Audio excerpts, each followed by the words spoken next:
Estamos con Martín Biagini, bienvenido a la Universidad Nacional de Avellaneda. Muchas gracias por la invitación, es un honor estar acá. Esto es un programa, como siempre contamos, llevado adelante por estudiantes de las licenciaturas de Artes Audiovisuales, en que tratamos de ahondar en las problemáticas del cine y de la realidad, ¿no? Nos sorprendimos por toda tu experiencia, digamos, en lo que es la investigación universitaria, en lo que es la educación, los trabajos que llevaste adelante como dirección y realizador. Nos pareció, como nos sorprendió, porque sentimos que eran como muchas cosas, ¿no? ¿Cómo se integran tantos campos distintos? A ver, en realidad lo que me integra a mí es lo que es la cultura popular y la identidad en el conurbano, porque, digamos, mi trayectoria no estuvo planificada en ningún momento. O sea, yo terminaba la escuela secundaria y como todo chico no sabía qué quería hacer de la vida. En aquel momento una nueva ley había creado universidades nuevas en el conurbano, en ese caso la Universidad de La Matanza. Antes estudiar, más allá de una cuestión de clase social, también era una cuestión de distancias, ¿sí? Una persona que tenía que trabajar, ir a la UBA o ir a otro tipo de universidad le requería muchísimo tiempo, muchísimo esfuerzo temporal, económico y también simbólico. Así que habían abierto la Universidad de La Matanza y me puse a estudiar ingeniería en sistemas, que no era lo mío. Pero bueno, había pocas carreras, la ingeniería en informática, digamos, prometía un futuro económico en ese momento, eran los 90, el neoliberalismo. Así que, pero yo seguía haciendo teatro comunitario, siempre tuve mucha relación con lo que es el territorio y la comunidad. Y un día, nada, me decidí, dije, dejo de hacer esto y me pongo a estudiar cine. Sí, estudiar cine en ese momento no era como ahora, pero empezaban a abrir la segunda tanda de escuelas de cine. Yo elegí una que era una de las más famosas, ahora no existe más, la Escuela Superior de Cine. Así que nada, empecé la carrera de cine queriendo filmar en el conurbano, ¿sí? Y la idea era hacer ficción. En ese momento era hacer ficción. Y en aquel momento no es como ahora. O estudiabas cine o estudiabas televisión. Eran dos lenguajes, eran dos mundos, ¿sí? Así que haciendo la carrera de cine me enamoré del documental, me enamoré de los documentales argentinos. Me acuerdo que estaba fanatizado con Jorge Prelorán, un director argentino que hacía documentales etnobiográficos, y yo me quería ir al norte a filmar al medio de la puna. Y un día el profesor de documental me dijo, estás equivocado, la mejor historia está en la esquina de tu casa. Y como que esa frase me cambió. Y ahí empecé a hacer documentales en la esquina de mi casa.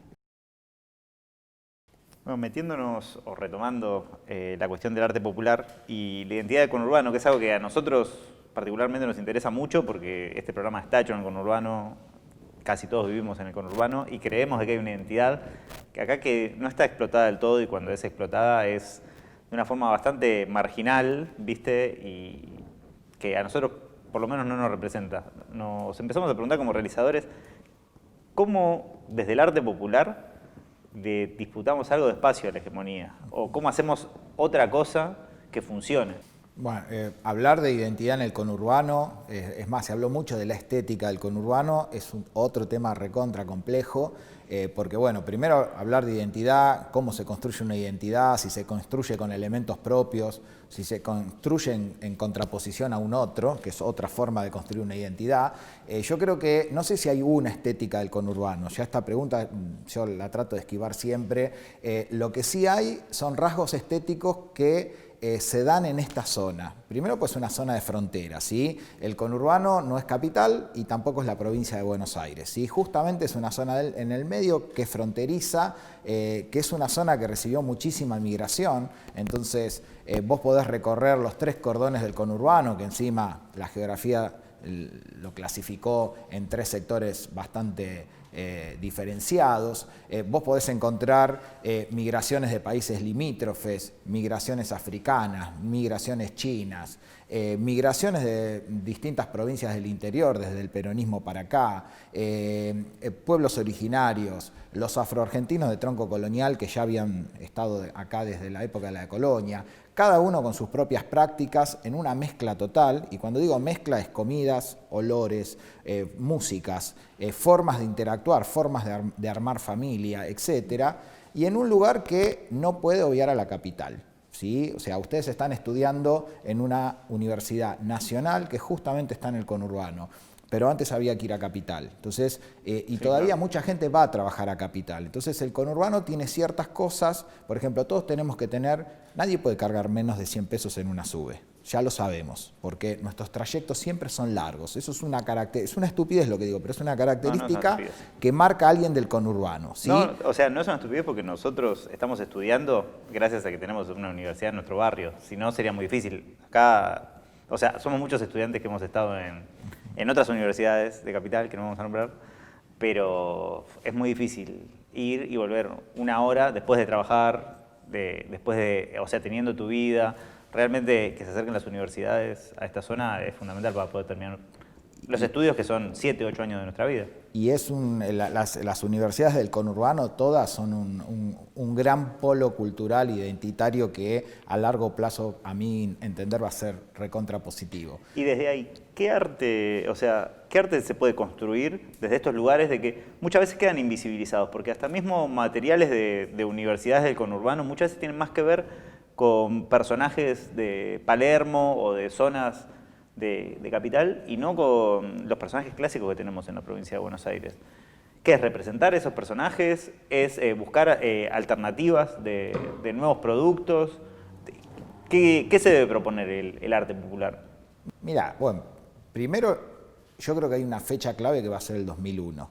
El conurbano hasta el 2001 en lo que son los medios hegemónicos, la literatura canónica, el cine comercial, la música, el conurbano realmente figuraba como un lugar bárbaro, era la barbarie, era el más allá. Yo creo que hace 200 años que somos. Sí, eso. Pero en el 2001 hubo un cambio. En el 2001 los piqueteros, el conurbano entró como actor político, ya lo había hecho en otras épocas también, pero entró como actor político a la capital y tuvo una presencia que dejó una marca. Vos fíjate que empiezan a aparecer películas en el cine argentino, en el nuevo cine argentino, porque el nuevo cine argentino, digamos, tuvo como muchas etapas, donde el conurbano aparece como protagonista, donde el conurbano se narra a sí mismo, porque una cosa es que alguien narre al conurbano y otra cosa es que el conurbano se narre. En la música, en la literatura, no sé, Juan Diego Incardona, Leonardo Yola, autores, y nombré 2, hay muchísimos más, seguro. Autores que empiezan a editar libros, no voy a decir canónicos, pero que ingresan a lo que es las industrias culturales. Yo, por ejemplo, este programa estoy seguro que va a ser fantástico, pero uno de los problemas que tiene toda industria cultural es la distribución, ¿sí? No el cine, los libros. Un escritor puede llegar a escribir y a editar. Ahora, es muy difícil que venda su libro y que su libro llegue, no por una cuestión de calidad, sino por una cuestión de accesos, de distribución y publicidad y promoción. Pero en el caso del audiovisual, bueno, lamentablemente, si bien la ley de servicios de comunicación audiovisual hoy todavía está vigente, quedó manca, quedó totalmente manca, y entonces, no sé, por ejemplo, sin entrar en detalles de números porque no me los acuerdo de memoria, con el gobierno anterior se produjeron una cantidad de audiovisuales, yo creo que inéditas en la historia argentina, sacando la época del cine de oro, ¿sí? No solamente en cantidad, no es cuantitativo el número, sino cualitativo. Premios internacionales, películas que realmente han demostrado una calidad de nuestro lenguaje audiovisual de primerísima. Ahora, ¿y dónde se estrenaron todas esas películas y esos programas de televisión? Y no estoy hablando solo de Buenos Aires, sino de todo el interior, las provincias, etc. Por eso te digo, es muy complicado. Y el conurbano viene teniendo lenguajes artísticos y viene teniendo expresiones artísticas de todos sus tiempos, pero yo creo que si bien después del 2001 tuvo esa oportunidad de empezar a meterse muy de a poco y empezar a contarse a sí mismo, ¿sí? No es solamente hablar del conurbano, sino que el propio conurbano hable de sí mismo y no que sea un otro. Obviamente es muy difícil, ¿sí? O sea, no sé, sí, claro, sin dar nombres, muchas series de televisión que en este momento son muy famosas, ¿sí? 3 de ellas, y soy testigo porque estuve ahí, vienen a hacer los casting al conurbano, ¿sí? Claro. Y vienen a buscar cierto estilo de personas, cierto físico, cuanto más tatuaje mejor, entonces, y vienen a ocupar esos roles. Me quedó repiqueteando la palabra disputa, ¿no? Que la citaste, y en este contexto en el que me estuviste hablando, vos, te quiero hacer 2 preguntitas. ¿Vos contra qué sentís que luchás y con qué herramientas o cómo? Bueno, a ver, es una pregunta complicada. Creo que lucho contra la injusticia, ¿sí? Y con las herramientas que uno tiene. Nosotros allá en La Matanza armamos, en la época de la Ley de Medios, un colectivo audiovisual. Y en este momento, yo al principio dirigía, no estoy dirigiendo hace un montón. Estamos dándole una mano a gente que quiere dirigir. Y no importa si sabe de cine o no. ¿Sí? Prestamos equipo a un grupito de La Ferrere que se llama La Tapera, que hizo una película re interesante. Es más, mirá, veníamos hablando de los medios de comunicación. Hicieron una película que se llama Alicia en La Ferrere. Es la historia de Alicia, pero en vez de perderse en el País de las Maravillas, se pierde por La Ferrere con la hinchada del AFE de fondo, o sea, se pierde en la estación. Y quisieron estrenarla no en YouTube, la estrenaron a la antigua y a la gorra.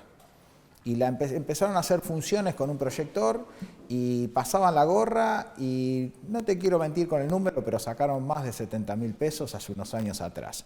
Cosa que, nada, tuvieron plata para hacer una segunda película, ¿sí? Creo que van por la tercera ahora. Ahora Alicia participó en algunos festivales, creo que la subieron a YouTube, hoy se puede buscar, así Alicia en La Ferrere. Así que estamos colaborando con esos grupos. La vez pasada estuvimos en La Yapi, que es una barriada acá en Bernal, zona sur, que pertenece a Quilmes, que también los chicos estaban haciendo un videoclip. Es un granito de arena, es una gotita en una gran ola que también forma parte del mar, como decía Serú Girán. Bueno, te agradecemos por todo y bueno, cuando quieras podés volver. El agradecido soy yo, para mí es un honor estar en una Universidad Nacional del Conurbano, sí, es un orgullo total, así que nada, muchísimas gracias.